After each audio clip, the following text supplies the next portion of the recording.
For a long time, people have been asking the same question: where is Melania Trump? That question followed Donald Trump throughout his campaign and even into his time in office.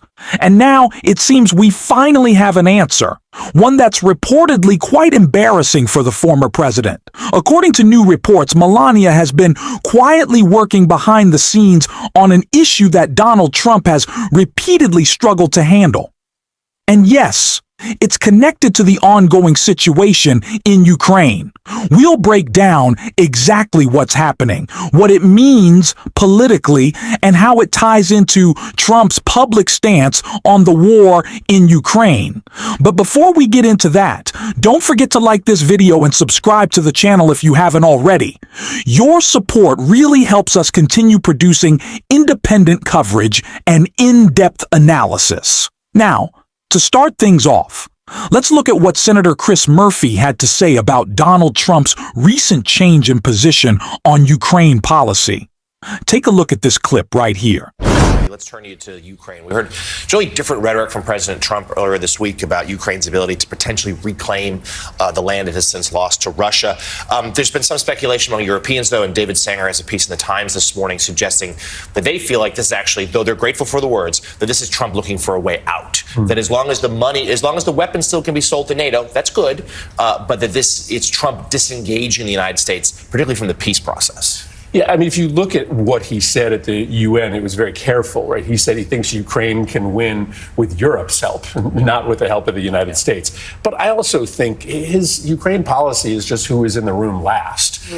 So what he said, here in New York was helpful and positive for Ukraine. But next week he'll be attacking Zelensky as a corrupt dictator. The real bottom line here is that he hasn't actually done anything to help Ukraine. Ukraine is going to run out of money and weapons at the end of this year. He's refusing to put a new funding package before Congress. There's a sanctions bill that enjoys Republican and Democratic support that would start to ratchet pressure up on Vladimir Putin. Donald Trump alone is blocking that bill from consideration in the United States Senate. So I guess it was good for Ukraine what he said this week, but he'll say something hurtful and harmful next week, and you got to actually put some action where the words aren't. We just haven't seen that. So on the top. We cannot trust what Donald Trump says, especially when this shift came pretty timely, in a nice timely fashion, as Donald Trump decided he was going to start lobbying for the Nobel Peace Prize, saying that he's getting close to a deal with Ukraine. It was also after Putin made him look like a fool, and I think everyone recognized that Donald Trump looked like a fool. It's also important to keep in mind, as we are about to see soon with this Melania announcement, with this breaking secret news, that Donald Trump is not a part of these negotiations. Remember when he had his peace summit with Putin in Alaska? And it was reported that the meeting had to be completely changed, that Marco Rubio, that Steve Witt had to be in the room with Trump, that they couldn't do a one-on-one. Why? Well, because Donald Trump's pudding is leaking out of his brains. He's not a master negotiator. He didn't write the book on negotiation. Someone literally wrote it for him. Like, we don't talk about that enough. So, no.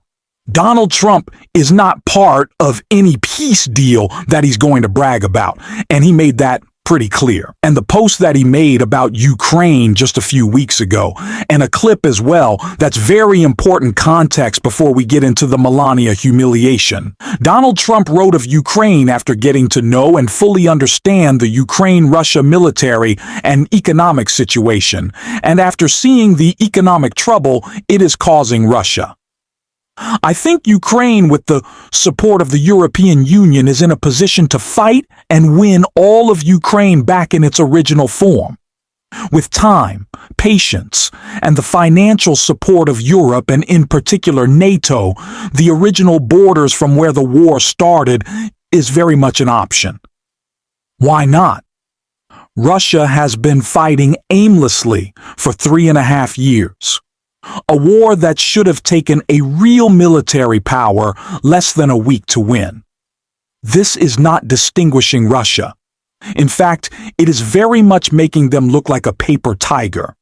When the people living in Moscow and all the great cities, towns, and districts all throughout Russia find out what is really going on with this war, the fact that it's almost impossible for them to get gasoline through the long lines that are being formed, and all of the other things that are taking place in their war economy, where most of their money is being spent on fighting Ukraine, which has great spirit and only getting better. Ukraine would be able to take back their country in its original form, and who knows, maybe even go further than that. Putin and Russia are in big economic trouble. And Trump continued in this clip. I can fight too, and they've proven that. Maybe it's it could be that Russia's a paper tiger. I don't know what they are, but 3.5 years of fighting and killing everybody, of killing 7,000 people a week for nothing. Nothing. So it's a very sad situation, but most of you have seen the recent statement I put out a little while ago, and I'm glad you got it. But I feel that way. I really do feel that way. Let them get their land back. Yep. So we'll see how it all works out. And in the meantime, I hear Trump admitting that he has just now, in the past couple of weeks, gotten a real good grasp on the military and economic conditions of this war, is the biggest self-report in history. He said, well, I'm a big, dumb, stupid dummy, and I just now, quite frankly, started paying attention because my brain doesn't work too well, and my security reports, they have pictures of elephants and fun and fireworks. It's like, yeah, we get it, Donald. We know that Fox was putting together your security briefings because you need pyrotechnics and cartoons to pay attention, but he just exposed himself as the complete idiot that he is, unable to find a conclusion, a peace deal, because he doesn't understand what's happening. And that is why Melania, in her recent announcement, is humiliating to Trump. Melania has been secretly working with Putin for months. First Lady Melania Trump made a rare, formal announcement from the White House on Friday where she revealed that she has been engaged in secret talks with Russian President Vladimir Putin. The First Lady said that due to ongoing efforts, 8 children separated during the war in Ukraine have now been reunited, thankfully, with their families, and she said the work continues. Trump said that her dialogue with Putin has been ongoing since she sent him a letter in August. The president first revealed the letter she had written to the Russian leader on Truth Social, which was hand-delivered to Putin during his summit with Trump in Alaska. Since President Putin received my letter last August, he responded in writing, signaling a willingness to engage with me directly and outlining details regarding the Ukrainian children residing in Russia. The First Lady said, Friday. Since then, President Putin and I have had an open channel of communications regarding the welfare of these children, she continued. Trump said that for the past 3 months, both the U.S. and Russia participated in several back-channel meetings and calls. We have agreed to cooperate with each other for the benefit of all people involved in this war. Trump said, Trump, Melania Trump. Of course, my representatives has been working directly with President Putin's team. The negotiations between the First Lady and Russia to successfully reunite the 8 children with their families have been one of the few successful outcomes to emerge from the president's high-stakes meeting with Putin in Anchorage. Trump said on Friday that of the 8 children, 3 were separated from their parents and displaced to Russia because of frontline fighting, while the other 5 were separated from their families across borders because of the conflict. The First Lady said that the U.S. verified the identity of and circumstances of each of the children. Let's be honest and clear about this. Melania Trump has long stood by Donald Trump and supported his political ambitions. That doesn't excuse her choices or the policies connected to their time in power. However, it's still worth acknowledging that her recent work in international discussions appears to have been far more effective than her husband's efforts in the same area. That's an embarrassing moment for Donald Trump, especially considering he has built his image on being a master negotiator and deal maker. Yet in this case, it seems that Melania was the one quietly making progress where he could not.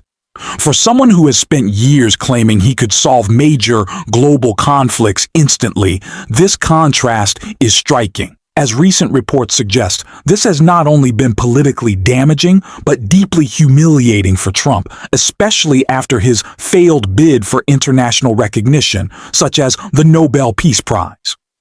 The truth is, his legacy is not one of peace or diplomacy. It's one of division and conflict. And while he and advisors like Stephen Miller continue to stir political and cultural battles, the world seems to be moving on without them. And in that civil case, it was about Trump's business practices, one of the things that earned his ire. The new James indictment comes, of course, right after the DOJ's controversial indictment of Trump critic James Comey. Both cases do begin with the legally uphill battle of the president's call for these very charges. That could even doom them if judges find it to be an illegal selective prosecution. In another unusual twist, both are being brought in Virginia by the exact same newly installed Trump loyalist, attorney Lindsay Halligan. She replaced the Trump prosecutor there, who was not bringing either of these cases, a very noticeable gap, and we'll get into that tonight. She could not get any other lawyer to join her unusual indictment against Comey, and today she was back presenting this case to the grand jury alone again. Now, this new case is unusual. It effectively tries to drum up a mortgage fraud case against James for one of her homes. Legal experts also note that, like Comey, the case is saddled with this unusual cloud from Trump's incriminating call to indict these very people he views as foes. We've highlighted the names, as you can now see, 2 of the 3 indicted. Halligan has done that just within weeks of this September 20th post. And a word about this post. It is damning for Trump.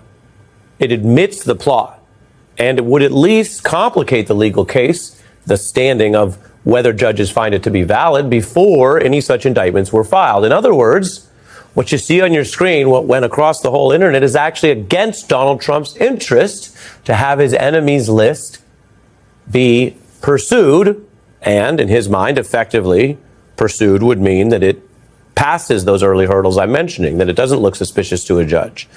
So it was against his interest that this post went public in the first place.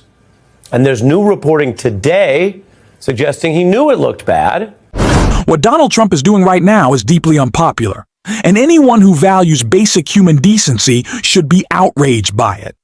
So to my fellow Democrats, please, I'm asking you not only because it's the morally right thing to do, but also because it's the politically smart thing to do. Stand up, speak out, and don't stay silent. We're going to continue doing that here on this channel. Calling out what's wrong, standing up for what's right, and keeping the conversation going. If you'd like to support that, make sure to hit the subscribe button, leave a like on this video, and until next time, I will see you soon.